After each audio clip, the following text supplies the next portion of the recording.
En début de mandat, nous avions élaboré un questionnaire de satisfaction afin d'interroger les Lambesquins sur leurs envies en matière de culture. Il en est ressorti une demande de pluralité, de diversification donc, dans ce que nous allons proposer. Chaque année, nous essayons d'en tenir compte, bien évidemment, tout en essayant d'apporter chaque fois un peu de nouveauté. Alors il y a bien évidemment notre partenaire essentiel qui est le département avec le catalogue Provence en scène, mais aussi les compagnies qui nous contactent directement afin de proposer leurs différents spectacles que nous allons voir ou écouter. Il y a également entre élus un bouche à oreille qui circule, donc qui nous fait là aussi aller voir les spectacles afin de les sélectionner. Et puis il y a aussi bien sûr l'actualité culturelle. J'allais dire tous, car l'élaboration de la saison culturelle nécessite plusieurs mois de travail.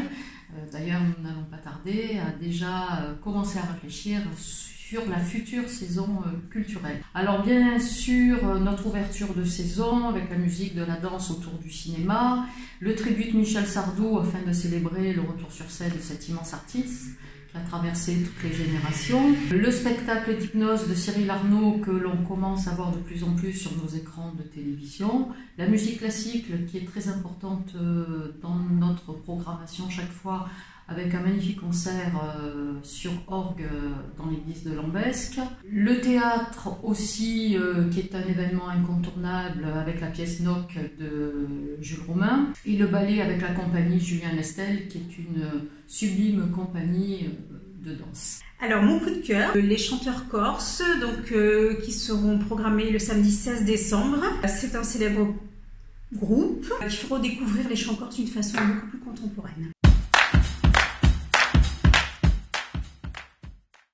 Alors, la médiathèque, cette année, pour la rentrée de la médiathèque, c'est une nouveauté. On commence par une braderie le samedi 2 septembre de 9h à 13h pour vous permettre de chiner vos prochaines lectures à prix vraiment intéressant avec de très très beaux ouvrages. On poursuivra le mois de septembre par bien sûr le petit déjeuner pour découvrir les nouveautés de la rentrée littéraire 2023. En novembre, il y aura deux temps forts autour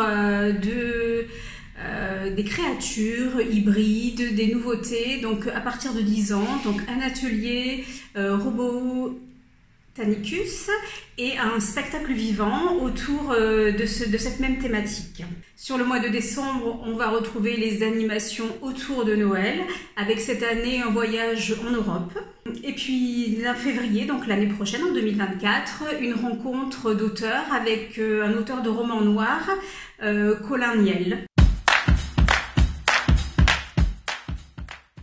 Après le succès rencontré sur la première édition, nous avons souhaité renouveler sur une deuxième édition Mots en scène, toujours en 3 actes.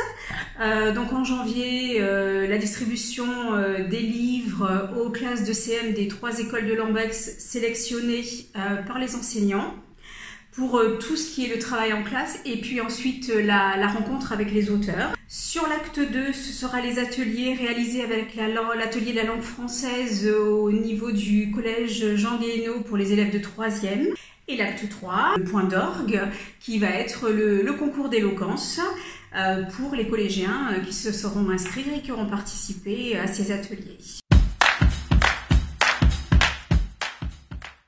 Les jeudis-jeux pendant les vacances scolaires et tous les mensuels Bébé Bouki pour les 0-3 ans, donc qu'il a découvert du monde du livre, les histoires du mercredi pour faire vivre toutes les histoires au travers des lectures des personnes de la médiathèque pour les 4-7 ans, les clubs des lecteurs pour les 8-11 ans et le club des lecteurs adultes pour partager et découvrir les coups de cœur littéraires de chacun.